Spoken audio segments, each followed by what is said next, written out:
بینەرانی عزیز سلااوێکی گەرمتان پێشکەش با بەرنمەیەکی تر لە زنجیرە بەرنمەی مێژووی کۆمەڵا هاتوومەتەوە خزمەتان لەم زنجیرە بەرنامە و لاپەڕەیەک لە زیاتر لە نیو سەدە خەبات و تێکۆشانی پڕ لە هەڵسوکەوتی کۆمەڵا هەڵدەدەینەوە و دەرس و ئەزمونەکانی دەخینە بەرباس و لێکۆڵینەوە. مێژووی خەملین و خەباتی ماندووی نەناسانەی کۆمەڵا مێژووی خەبات و بەرەنگاربوونەوەیە لە دژی دوو ڕژیمی پاشایەتی کۆماری ئیسلامی لە کوردستان. لەو کاتەوەش کە کۆماری ئیسلامی هاتوۆتە سەرکار، کۆمەڵە لە جەرگەی خۆراگری کۆمەڵانی خەڵکی کوردستاندا پەروەردە بووە و بەردەوام بەهێزی لە بنەهاتووی ئەوان پەژەستور بووە. ئەو ڕێکخراوە لە بارودۆخێکدا دوای 9 ساڵ خەباتی نهێنی تێکۆشانی خۆی ئاشکرا کرد کە شۆڕشی کۆمەڵان خوازیاری ئازادی و یەکسانی و ژیانی ئاسوودا و کۆمەلگای ئێرانی هێنا بووە بەردەم خاڵی وەرچەرخانێکی چارەنووساس. لەلایەکەوە کۆمەڵانی خەڵکی ئێران بە شۆڕشێکی جەماوەری لە چنگ دیکتاتۆری پاشایەتی ڕزگاریان بوو و فرسەتی ئەوان پەیدا کردبوو کە نەفەسێک بە ئازادی هەڵمژن و لەلایەکی دیکەشەوە مۆتەکەی ڕژیمێکی کۆنەپەرست و دژ بە ئازادی و مافی ئینسان بەسەر سەریاندا دەسوڕاوە و خۆی بۆ بەدەستەوە گرتنی دەسەڵات ئامادە دەکرد. ڕەوتی ئیسلامی ئەرکی خنکاندنی شۆڕشی ئێرانی واستۆگرت بوو، بەڵام لە کوردستان لاوازبوونی ڕەوتی ئیسلامی و نفوزی بیر و بۆچوون و ڕێبازی چەپ و ڕادیکاڵ و سێکۆلار هەبوونی ئەحزابی سیاسی هەلومەرج و هاوسەنگیەکی جیاوازی خوڵقاند بوو. کرێکارانی چەوساوە خوازیاری ژیانی باشتر، زەحمەتکێشانی ڕزگار بوو لە کۆتوبەندی پاشماوەکانی دەرەبەگایەتی، ژنانی تینووی مافی یەکسان، جەماوەری خوازیاری نەمانی ستەم و هەڵاواردن، هەموو ئەوانە لە بزوتنەوەیەکی مقاومەتی کۆمەڵایەتی بەریندا خۆیان بۆ بەرەوڕووبوونەوە لەگەڵ ڕژیمی تازە بەدەسەڵات گەیشت و کە ئامادەکاری بۆ داسەپاندنی حکمی خۆی بەسەر کوردستانیش دەست پێ کرد بوو کۆببوونەوە. کۆمەڵە لەوەها دەورەیەکدا و دوای 9 ساڵ خەباتی نەهێنی گەشەی کرد و بوو بە چرای ڕووناکی بەخشی بزوتنەوەی ڕزگاری خوازانەی خەڵکی کوردستان. ئاسۆی ڕزگاری بەخشی سوسیالیستیە بەرەوڕووی حڕەکەتی شۆڕشگێڕانی جماوەری کرێکار و زەحمەتکێش لە کوردستان کردەوە. ئێمە لەم بەرنمەیەدا ئاوردانەوەمان دەبێت بەو ڕابردووەدا و هەوڵ دەدەین هەموو لایەنەکانی بە مەبەستی دەرس وەرگرتن بدەینە بەرباس و لێکۆڵینەوە. هیوادارین زنجیرە بەرنمەیەکی بەسوود بێ لە پێناوی بەرەو پێشبردنی ڕێبازی کۆمەڵە. فەرموون بۆ کلیپێکی شۆڕشگەڕانە و دوایی دێنەوە خزمەتە.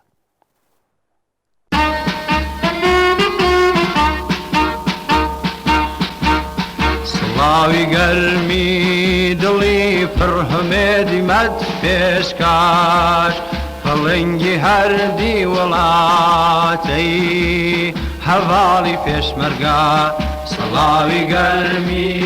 دڵی پڕ هەمێدی مەد پێشکاش، فەڵەنگی هەردی وڵاتەی هەڤاڵی پێشمەرگا. سڵاوی گەرمی دڵی پڕ هەمێدی مەد پێشکاش، فەڵەنگی هەردی وڵاتەی هەڤاڵی پێشمەرگا.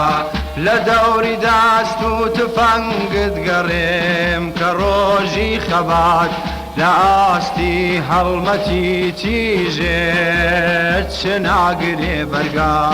لە دەوری داست و تفەنگت گەڕێم کە ڕۆژی خەبات لە ئاستی هەڵمەتی تیژێت چ ناگرێ بەرگا.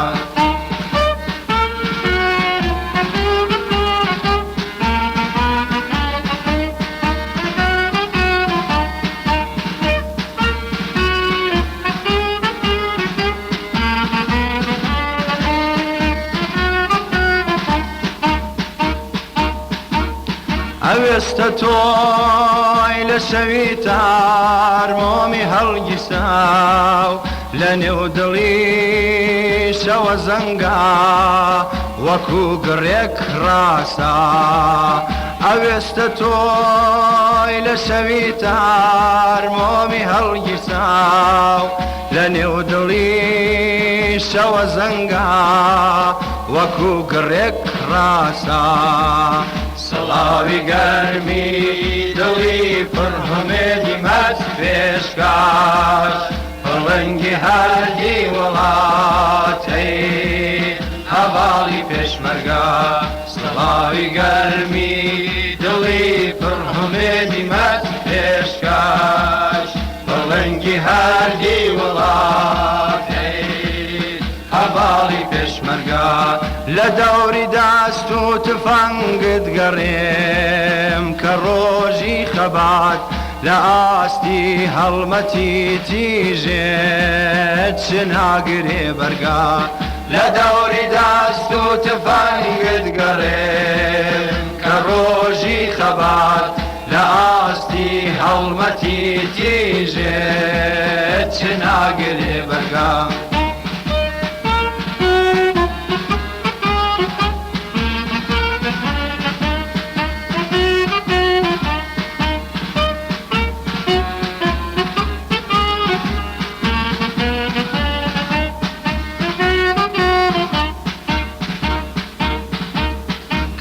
چەکەندووە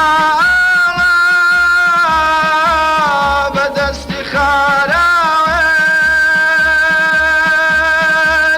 کە ڕەت چەکەندووە بەدەستی خاراوێت هەدەی لە کۆز بوو بواران بەهەستی پاراوێت بەهەستی پاراوێت سڵاوی گەرمی دڵی پڕهمێدی مەت پێشکاش پەڵەنگی هەردی وڵاتەی هەواڵی پێشمەرگە سڵاوی گەرمی دڵی پڕهمێدی مەت پێشکاش پەڵەنگی هەردی وڵاتەی هەواڵی پێشمەرگە لە دەوری دەست و تفەنگت گەڕێم کە ڕۆژی خەبات لە ئاستی هەڵمەتی تیژێت چ ناگرێ بەرگا لە دەوری دەست و تفەنگت گەڕێم کە ڕۆژی خەبات لە ئاستی هەڵمەتی تیژێت چ ناگرێ بەرگا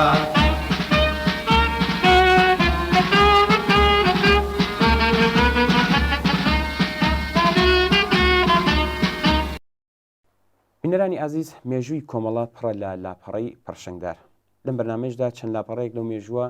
پڕ لە ئەزمونە دەخینە بەرچاو باسی ئەمڕۆمان چۆن شکڵگرتنی ڕێکخراوە کرێکاریەکان بووە ژنان بووە و یەکێک لە بنەماکانی ڕێوازی کۆمەڵە باوەڕ بە هێزی بربەرینی کرێکاران و جەماوەری خەڵک بووە ئەم باوەڕە وای کردبوو کە لە هەر سەرەتایی دەستپێکردنی کاری عەلێنی خۆی واتە لە 43 ساڵ لەمەوبەرەوە بە کەڵەگوەرتن لە کەش و هەوای سیاسی دەورەی شۆڕشگەڕانی ساڵانی 1950 و 1950 لە فکری کۆکردنەوە و ڕێخستنی هێزی جەماوەری بێت ئێمە بۆ ئەوەی کە زیاتر لەسەر ئەم بابەتە وربینەوە کاک فەرەیدون نازری ناسرا و باوریە ئەندامی کومیتەی ناوەندی کۆمەڵەمان داوەت کردوتە ئیستدیۆ و لەسەر ئەم بابەتە قسە و باسێکمان دەبێت فەرەیدون زۆر سپاس بەوەی کە بەشداری لەم بەرنامەیەدا کرد زۆر سپاس بۆ تۆیش هاوکارانتان و بۆ بینەرانی عادی زۆر سپاس کاگوریا هەروەک لە مقدمەکەدا باسم کرد یەکەم ئەزمموی کۆمەڵە لە کاری ڕێکخراوەیی کرێکاری و دموکراتیکدا لەکوێوە دەستی پێکرد ئەوە بەڕاستی ئەگەر باسیکەم خاسم لەبیر نییە لەکوێوە دەستی پێکرد بەڵام ئەزانم کۆمەڵە زۆرێک لە معلمانی شۆڕشتیە ڕێوەدەوەرە کۆمەڵە بوون و ڕێکخراوی معلمەکان یەکێ لە کۆنترین ڕێکخراوەکان بوو من زۆر وتم حەواسم وانە کە موو بەموو ئەوانم بێتەوە بیر هیوادارم ڕەفێقەکانی دامەرزێنەری ڕێکخراوی معلمەکان هەن داوەتیان بکەیت و بێنمانە حتمەن وا دەکەیت بێژگەلەوە کۆمەڵە تایبەتمەندەکەی ئەوە بوو بۆچی لە بەرابەر دموکراتە کە زۆر ساڵ کاری کردبوو بەڵێ بۆچی لە بەرابەر مەسەبیەکانە وەکو مفتی زادە بەڵێ کە ظاهرەن دەبوو بەشێ لە جەماوەری عەزیمی مردمی کوردستان بێت چون هەمیشە ێژن مردم مەسەبی نوچیوانە بوو لە بەرابەرەوانە سەر هەڵەدا هێزێکە 9 ساڵ یا بەرەو نزیک 10 ساڵ بەش نەهێنەی کاری کردبوو کەم ناسرااو بوو چۆنە ئەمە تێت بە باوەڕی من هینەوەیە کە یەک گرایش کە گرایشی سوسیالیستی بێ دوای ئەوەی کە گرایشی ناسیۆنالیستی کە دموکرات نمایندگیە کرد ساڵها کاری کردبوو مردم باوەڕیان پێ نەما بوو لانیکەم لە جنوبە لانیکەم لە سنە و مەریوان و ئەوانە بۆچی تێن وەلای کۆمەڵ هەر ببوون ئەوە کە ئەمە گرایشێکی ترە کرێکارانێکە تێنەوە لە شارەکان کرێکاری مهاجر کرێکاری کە لە کورسانە کاریان کردووە بۆچی تێن بۆ لای کۆمەڵە بۆ تەفاوەتی هەیە هەم تەک مەسەبیەکانە هەم تەک ئینەکانە بەم بۆنەوە ئەوڵین کاری ئەوەسا چەند ناو کرێکارە ئەوڵین کاری ئەوەسە کە لە هەرکوێ ڕێکخراوەیە دموکراتیش دروستەکە دەفتەرێکی بەشێکی نوێنەرێکی این کرێکارانە مەسەڵەن ڕێکخراوی جەماوەری دروستەکە بۆ جەمعیەتەکان هەموو ئەو کەسانەی کە باوەڕیان بەوەسە کە جمهوری ئیسلامی هێزێکی مەسەبی ضد انقلاب ارتجاعی و وێرانگەرە بێ تێنە ناوی بەڵام زۆربیان بادەم کۆمەڵن زۆر ئەوانەشە کە کۆمەڵە نین هەر تێنە ناوە جەمعیەتە ئەوانش هەر چەپن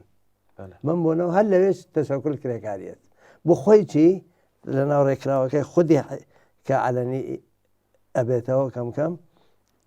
هێنی کرێکاریەت لە شاری سنا ڕابەری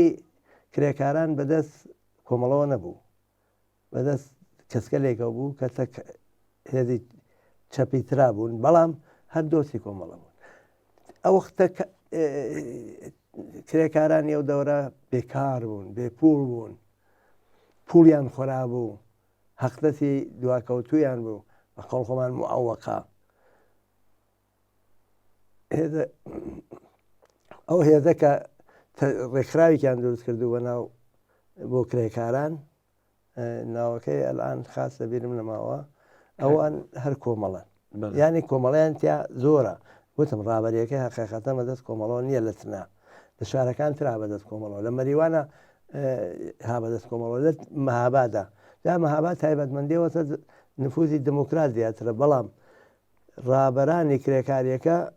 کۆمەڵەن بۆن ئەوە ئەسەن خەڵکی مەهاباد نین من لەبیرمە لەسەر لە شار سنە چوو بوون شار سەقزە چوو بوون ئەمانە ئەچنە ئەوێ ڕابەری جنبش کرێکاریەکە بەبوون چیتەوە بەبوونەوە دموکرات کاری بە کرێکارەوە نییە ڕێکخراوی کرێکارەوە نییە لە شاری سنە کە من بۆ خۆم لەوێ بووم ئەوەیەکە ئەکەفنە چۆن ئەوەی کە وام بسێنن بۆ کرێکاران وامێکە نایدەنەوە تەبعاان دەوڵەی انقلابە و هەم پارەیەک کە ئەو شرکەتەی کە سەدی سنەی دروستە کرد بۆ ماوەی پوڵی کرێکارانی نەدابوو شرکەتێکی ئێرانی بوو فقط هین لە شارسنا نەبوو گەورە بوو پوڵی کرێکارانێکە کەوتو دواوە وەریەگرن و ئەم کرێکارانە کە واقعەن ئەم هەموو ساڵ یەک ساڵ تواو لە شۆڕەتی 57 بەشدارن لە قیامی بەهمەنا بەشدارن هیچ کارێکیان نەبووگە داهاتێکیان نەبووگە ئەو پوڵگەلە ئەیان ژینێتەوە بێژگەلەوە لە ساتی شەوانە بوو بەحسی جۆر بە جۆر بوو لەسەر سوسیالیزم لەسەرەوەی کە چۆن تۆ فەرقە چێتێک دموکراتە تۆ فەرقە چێتێک هێنا بێژگەلەوە شۆنەکان تری ئێران تەوەجۆ فریان کردو بە کوردستان چونکە بۆ نمونە نەورۆزی 57 بێمەوە سەرژنەکانەچمە پێش نەورۆزی 58 بەڵام نەورۆزی 58 ئیشارە پێکەم بە بۆنەوە و ناوی کۆمەڵە و ناوی کوردستان ئێرانیە کاتەوە ئەوی چەوەیە کە پادگان ئەم هێزە جەدیدە نظامیە لە ناو شارە شۆنێکیان بوو بەناو باشگای ئەفتەران ئەمە بەرزترین شۆنی شاریتە نەبوو لەوێ و تەقەیان کرد لە مردم کەسیان کوشت هین دروست بوو مردم هاتنە مەیدان چون تەحەتونیان کردووەمانە هێرش بۆ سەر پادگان لەوێ و دەست پێکە بە فەرماندەیی کاکسێقی کەمانگەر ڕەهبەر کۆمەڵە یعنی هەر حرەکەتەکەی بە جۆرێک کۆمەڵە هەلە هینە ئەمانە کە چەکدارە بن هینی پاتیان ژاندامریەگرن 8,000 قەبزە ئەسلحەتێن وانە لەمەوە دووە لە ناو بنکەکانە ئەم چەکگەلەسە لە واقعا کارەکات کۆمەڵە بەنابەرینە لە معلمانەوە دەست پێکات لە کرێکارانەوە دەست پێکات لە ژنانەوە ئەمە تۆزیحی ژنان مهمە یەک پرسیار کاک فەریدون ئەو جۆری کە بیستراوە نوشمانە دەڵێن یەکەم ئەزمموی کۆمەڵە لە جوتیارانی مەریوانەوە دەستی پێکردووە ئەمە چۆن بووە کە من مطمئنم کە پێش ئەو فەرمانە بوون باست کردووە ڕێکخراوی معلمان زۆر پێشەوان بوون پێش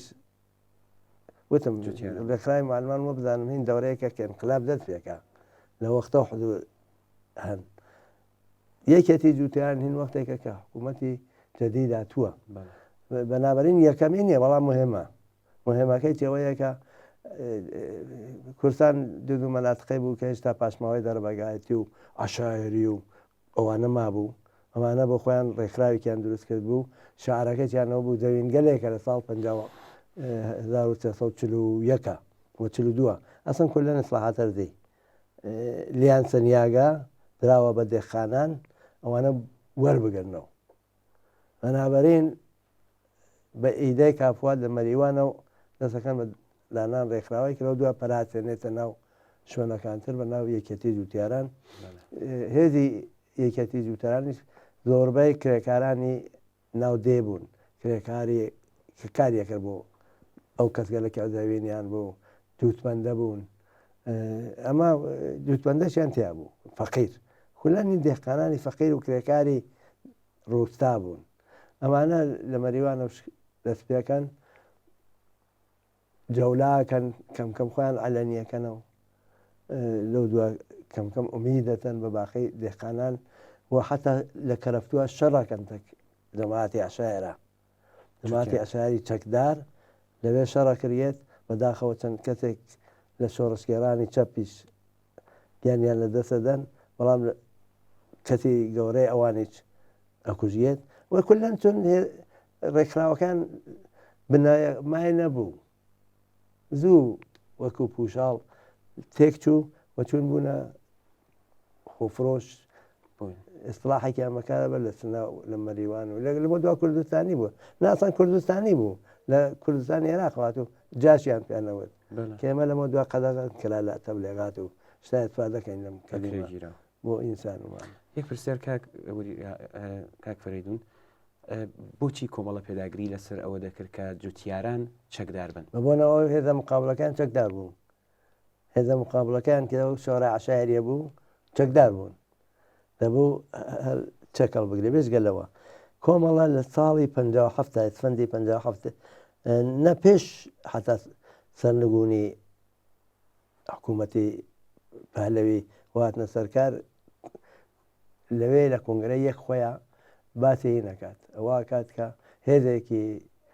ارتجاعی تەرەفداری مالیکێت خصوصی تەرەفدار کۆنەپەرستی ئەوانە تێتە سەرکار و هێرشی چەکدارانەکات سەر کوردستان بەنابەرینە بێ ئامادەگیمان هەر لەیسەوە بێت کاک فەریدون بە هەر بینەوە سەر ئەم ڕێکخراوەکان چ ڕێکخراو گەلێک لەوێ شکلی گر ئەوبەتە کەمێک ئاماژەت پێکرۆ پێم خۆشە بەوردی پێمان خۆشن لە تەشەکولەکان دابووی ئەو کاتێک کە ئەلان باسی دەکەین کاری ئەم ڕێکخراوانە چی بوون ئەو تەشەکولانە چی بوون هەمی ژنان هەمی معلیمان بۆ هێنی معلمان خۆ خەری کاری فەرهەنگی و کاریوانە من زۆر نەبووم لەو بەشاوتم هیوادارم مێمان لێریت هێنی کرێکاران ئەوە بووتم کەفنە چۆن ئەوە کار بۆ کرێکاران پیاکەن کە کار نییە وامیان بۆ بسێن ئەو پۆلیچەکە ئەو شرکەتە نێدا بوو ئەو پۆلیچاتێن لە شرکەتەکە و بڵاویەکەنەوە ناو کرێکاران و زۆر ئەو پولگەلە بۆ ئەو کرێکارانەی کە ساڵێک داهاتیان نەبوو هیچیان نەبوو زۆر بە کەڵک و بە قازانج بوو بەنابەرین کارەکانیان بێژگە لەوە جەلەسە بوو شەوانە جەلەسە بوو قسە بوو فێری ڕێکخراوە بوون ئەهەمیەتی اتحادیە و سندیکا هێشتا باسی حیزب ئەوە نییە فرەتر سندیکا و ئەوانەیە بە بۆ نەوتم ڕاهبەریەکە بەدەست کۆمەڵەوە نەبوو ئەوانە بەڵام دۆستی کۆمەڵە بوون نزیکی کۆمەڵە بوون کەسەکانیان ژنان ڕێکخراوی ژنان ئاوایەکە وەختێکە حکوومەتی پەهلەویە ڕۆخێ ساڵێک شۆڕش بوو لە دڵ ئەو شۆڕشا زۆرێک ژن بەشدار بوون ئەو ژنانە لە ئەسڵە بەو معنیە ڕێکخراون بەڵام ناویان نییە کە حکوومەتی تازە تێ تاو جێگە بدام لە شاری سنە سەقەت مەریوان شوێنەکان تر خەبەرم نییە من شەورای ژناندا ئامادەێ شەورای ژنان شاید بەرجەستەترین و ئەوڵیەتترین کاری ئەوە بوو کە وەختێک خومینی لە شەوی هەفتەی ئتفەندا یا شانزەی ئتفەندا سخەنرانیکەکە وە بدامە وەختە لە خۆما بوو سخەنرانیکەکە کە من ژنەفتگمە کە وەزارەتخانەکانمان ئیدارەکانمان ژنان بە نیمە لۆخ دەچن ئەوە حەقیان نییە بێ لیباسی ئیسلامی لەبەرکەنە بێ محەجەبە بن ئەمانە لە دڵی ئەو فەدای دوای شۆڕشا ژنان تێنە خیابان ژن ئێمە شۆڕشمان نەگرت بگەڕینە دواوە ئێمە ئەم هینی محەجە بە شتە ڕعایەت ناکەین ئەچینە سەر کارەکانمان وە تەزاهوراتی زۆر گەورە لە تارانەوە دەستێکە ئەم تەزاهوراتە گەورەیە لە چەند شاری تر ئەسفەهانم لەبیرە تەورێزم لەبیرە وەبزام ڕەشتە شیرازە وە سنە هینەکەی سنە لەو دواگایتە مەریوان ئەڵبەتە بۆ سەقەت نازانم ڕەفێقمان هەیە حتمەن بانیکەن چون خۆی لە دامەردێنەریش ئەو شۆرا بووە 5 ڕۆژ کارێکەکەن کە خومینی بە وەسیلەی تاڵەقانی زیاترەوە بۆ بە وەسیلەیە کەسان دەور و وەرخۆی پاشگە دەبێتەوە لەم دەستورەیەدا کە مردمە چنەوە ماڵە ئەڵبەتە لەو دایان سەپان بەسەر مردمەوەکیانە قانونوانە وەلێ ئەو ئاکسیۆنە دیاریکراوەی 8 مارسی کە بەرابەرە لەگەڵ هەفتەی ئەسفەندی 57 ئەوە بە شکستی لەواقع حکوومەتی جەدیدەوە بێ ئەم شەورای لە شاری سنە شاری مەریوان ئەم شەورای ژنانە لەواقع نەخشیانە ئەمە کاری عمومیتریان هەمیشەگی چونەوە ئاکسیۆنێکە کاری هەمیشەگیان ئەوڵەن ئەچون ناو ژنانی کرێکار ژنانی مردمی زەحمەتکێش ئەم ژنانە مردمی زەحمەتکێش ویچە لە مەحەلەکانێکە بەداخەوە بێژین فەقیر نشین لەوێ ئەژیان ئەچن و ناو ئەوان چیان نەکرد تەک ژنانە یەکێک سەوادیان پێیان فێرە کرد دووەم فێری کارگەلێکیان نەکرد کە ئەگەر بێنە بازاڕی کار سەرپای خۆیان بێتن تکایان بەسەر شوو نەبێ تکایان بەسەر براو باوک نەبێ ئەو کارگەلە کە من لە بیرمە فێریانیان نەکرد خەیاتی گوڵنۆزی ئەو وەختە بە بازێ مورگ و زەنگیانە و ئەو شتکەلە جگە ئارایشیان درسەکەیان فرۆشت ئەمانیان نەفێریان نەکرد کاگوریا ئەو ژنانی کە باست کرد کۆمەڵە ئەم شۆڕانی دامەزراند بەڵێ بەڵێ ئەوەی ترینەکەی شاری سنەوە مەریوان و سەقز و ئەوانە دیارە ڕفەکانمان بەخۆشیێوەران هەن ڕاهبەرەکان لە شاری سنە یەکێک بوو کە ئەوڵین پێشمەرگای کۆمەڵە شەو ساڵهاوێتە کۆمەڵا بوو ئیسە مەسەڵ ممکنە ئەین وەک کۆمەڵی ئیسە بیر نەکاتەوە وەلێ بەڵێ ئەندامی کۆمەڵە لە پێش شۆڕشا بووگە پێش عەلەنی بوو نابووگە این دەورەی مەخفیکاریە خۆی و خۆیشکی و کەسانی بەرجەستەی ناو کۆمەڵە بووگن لە حەدی پیاوەکانە ئەو دایان کاگوریا پێم خۆشە کەمێک باسی بنکەکانم بۆ بکەی ئەم بنکانە چۆن دامەزران کاری بنکەکان چی بوون لەژێر چاوەدێری کێدا بوون ئەم بنکانە ئەگەر یەکسەرە ئەوڵەن جەمعیەتەکان ها لە بەر لە بنکە بەڵێ جەمعیەتەکان تواو ئەم ئەندامانی بنکە هێشتا بنکە مەوجود نییە هەناو جەمعیەتە جەمعیەتەکان کاریانەوە بوو زیاتر ئەم یەکەتی زووتەرانە تەقویەتە کرد ئەچوون کومەکی دووتیارانیان نەکرد خەڵکی بێزەوین کرێکاری ناودێ کە زەوی گەلێکە بەدەست دەرەوەکان وما بوو بەشیکەن بەڵام بۆ ئەوەی کە کۆمەڵە نێکەوە کارە خۆیان بیکەن ئەبێ شەورایان بێ بەنابەرین یەکێ لە کارەکان جەمیەت ئەوە بوو کە کومەکیان بکات شۆرا دروستکەن و شەوراکان زەوینکەن و چون وەک مهندس وشتە نەبوون متریان بێتوانە بە گورێت زەوینەکانیان نەکرد مەخصوم واسە یا مەسەن وەختی خەرمان وشتە بوو بۆ بە خەرمانەکان بەگەکان نێوەن خانەکان نێوەن ومانە جەمعیەت نێوی مسلحی چ خۆی چ لە محلاتی مەسەن بۆ نمونە شاری چنە هەر محلەی ئێمە کە شێخان و قەڵاتوالان بێت هێزی چەکدارمان بوو ئەچوین نیگابانیمانەدا کە ئەو خەرمان وشتە نەبرێت و خودی دێخانەکانیشمان بەشدارەکرد لەو حافزەتە ئەمانەی کە لە ناو جەمعیەتە ئەم تەجروبەیانە هەست 28 مردادی 58 ئەوەسە حمڵاکەن بە کورتان وەختێ حمڵەیان کرد دوای چەند مانگوە دوای لە ئێمە لە ئازەرا تینەوە لەو مهر و ئازەرا بنکەکان دامەردێت ئەمانەی کە تەجروبەی ناو جەمعیەتیان هەست وەیتر جەمعیەت هەڵوەشیاوە دوای ئەو هێرشەی جمهوری ئیسلامی بنکەکان دروستەکەن بنکەکان کارەکان لە شاری سنە هەر لە دەورەی کاکە حکوومەتی جەدیدە سەرکار شەورا دروستە بێ لە گەڕاکەکان مرکزی دروستە بێ کە گشت شەوراکان هەماهەنگەکات و شۆراگەرێک محلاتێکە شەورایان یە گەڕاکێکە شەورایان نیە شەورایان بۆ پێک دێت و ئەمانە ئەو شەوراگەلە کاری مردمەکان کەسێکە نەخۆشە سوختی بووە بان زمستانە وەختە مەسەڵەن سوختی بووە بە نان بەشەکان ئەم بەرگە دەوڵەتی کە مسادرا کردێت بەشیەکەن لە ناویانە ئەو جەلەسات شەوانە گشتی لە داعانن ئەمە هێشتا بنکە دروست نەوگە ئەم شۆراگەلە جەلەسات شەوانە و خۆنڕانی و قسە و باس و ئەمانە ئەمە ئیسا تێمە سەر سوالە سیەکەت کە بنکەیە بنکە لە بە نەزەری من احتماڵەن ئەوەڵین بنکە لە شاری سنە لە ئاغا دروستە بێ ئاغا زەمان ئەوانی کە ئەتیادیان ئەرێ نەهێشتا ئەوەی کە شتێکێت سازمانە دەن لە ناوخانە بوو مبارزەتەکە ئەتیادە دواییە ئەوەڵین کاریان سیاسیە ئەوەڵین کاریان مبارزەیە تەک جەماعەت مفتیزادە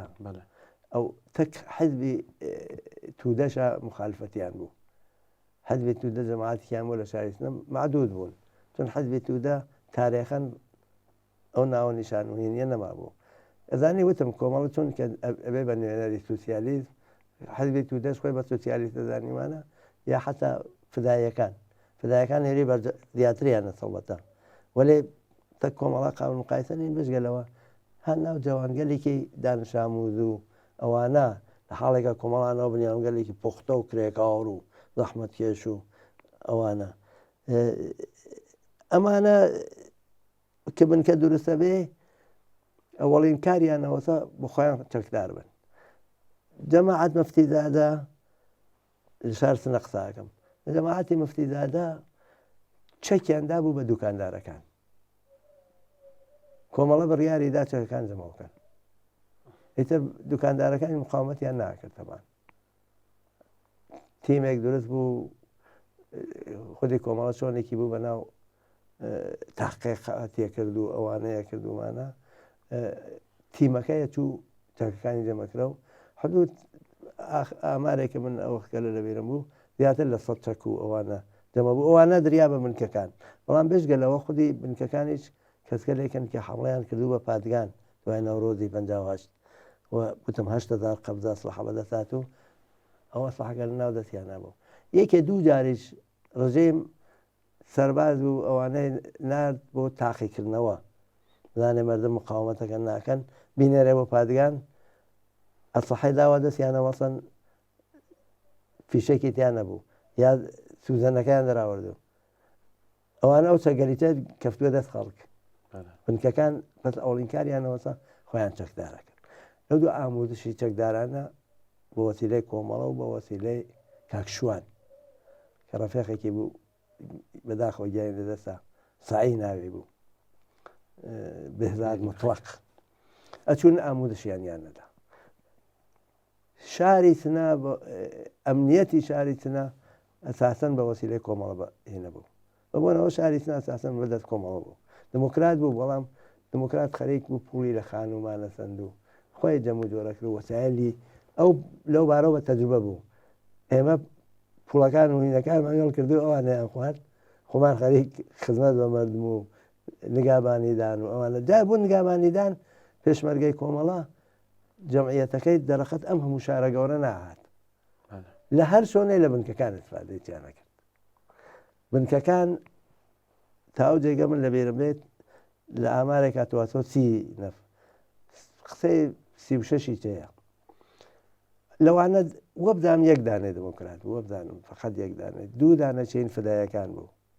ئاخێ کۆمەڵە بوو ئەو وەختە مرکزێکی هەماهنگ کونەندە بوو کە شەهید مزەفەر کە ئێوە ناوتان بردگا ڕەفێقی گیان بەخت کردومان ئەو یەکێک لە کەسەکان بوو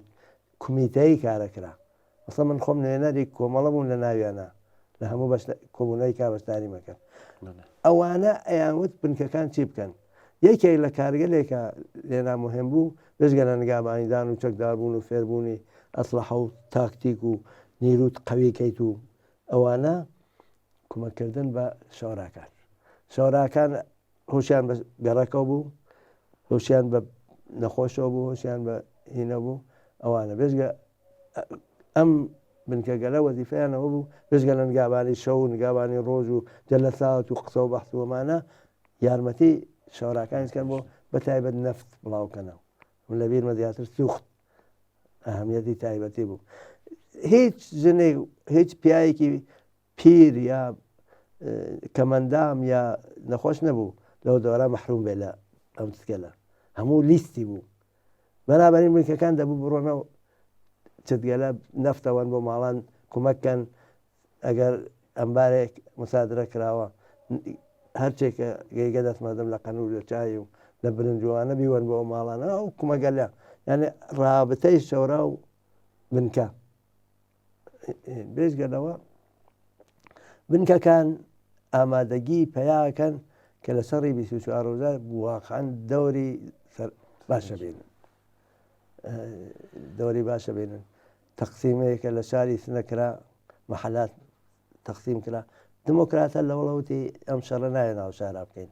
وێ لە دەرەوە بیکەین ومانە حاڵێکا شەڕەکە بۆ ئێمە ئەو دەزاوێ نظامیە باتێکە ئێمە شەڕەکە بۆمان سیاسی بوو مردم گەرێکیان مقاومەتکەن جێهێشتن مردم زەربەیەکی زۆر گەورەی سیاسیەدا لە هەر هێزێکە نەیەکەرەوە کارە چنانکە خودی دموکرات گەرچی کردی لەژێر فشاری کۆمەڵە بەڵام زەربای خوا لە بار سیاسیەوە بنکەکان ئەوانە بوون ئەو دەورگەلیانە بینی زۆر باشە دەست خۆش بێ کاگوریا ئەوەی کە باسی شەڕی 24 ڕۆژەت کرد حتمما لەم بەرنامەیەدا ئێمە لەسەر ئەم بابەتەش زیاتر قسە دەکەین دەست خۆش بێت ئەگەر بخۆت دەزانی شتێکی زیاتر هەیە لەم بابەتەوە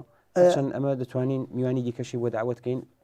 ئەمە لەم بەرنامەیەدا پێمان خۆشە ئەو هاوڕێیانەمان کە بۆ خۆیان لەو کاتەدا حزوریان بوو بێت لە زمانی خۆیانەوە ببیستین ئەمە یەکێک لە هاوڕەکانیشمانەوە بوون کە لە بنکەکان حزورت بووە ئەگەر لازم بێت ئەبێ ئیشارە بۆ بکەین شاید لە دوام کەسگەل ترە هەن مەفەسەڵتر ئیشارە بکەن ئێمە لەواقع